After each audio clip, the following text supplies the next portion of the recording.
You might have heard that the coronavirus is the great equalizer. This virus is the great equalizer. But it's becoming very obvious that it's not. Why are more African Americans and Latinos affected? In New York City, the majority of the people dying due to coronavirus are Latino or Black, according to the state's numbers, even though they represent a smaller percentage of the population than white New Yorkers. So the governor promised to do more testing in Black and Latino neighborhoods. But for some people like Jorge Cruz, it's too late.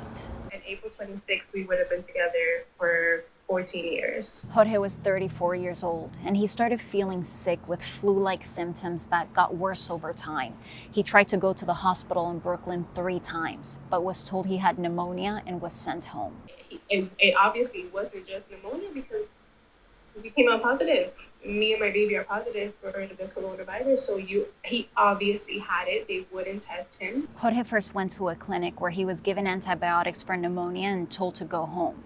When he finished his antibiotics and continued to get worse, his family called an ambulance. When the paramedics got there, they recommended he stay home and not go to an emergency room where he would be exposed to coronavirus, even though he suspected he already had it. When he continued to get worse, he tried to go to the hospital one more time. His fiancée said he spent 12 hours in an emergency room in Brooklyn, only to be sent home again. When I get on the phone with the doctor, he tells me he just needs to eat. He just needs to eat and walk around and, make sure he's getting enough liquids. And I'm like, are you sure? Because he's delirious. That was Wednesday.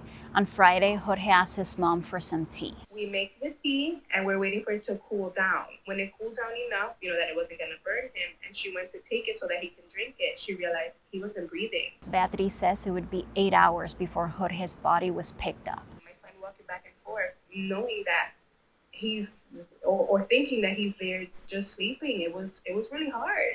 These stories often end with a reminder to stay home.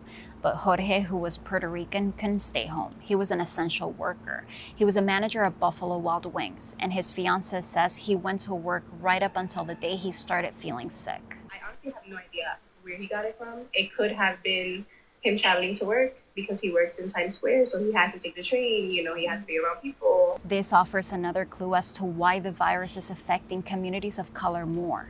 A study by the New York City Comptroller found that 75% of frontline workers are minorities. I know in my heart that I will never meet someone like him again. Beatriz is now struggling to understand why her fiancé wasn't treated with the level of care that she thought he should have. I'm sad for me because my life is completely altered, but I'm so sad for my son that he has to grow up in a world without, his dad who loved him so much.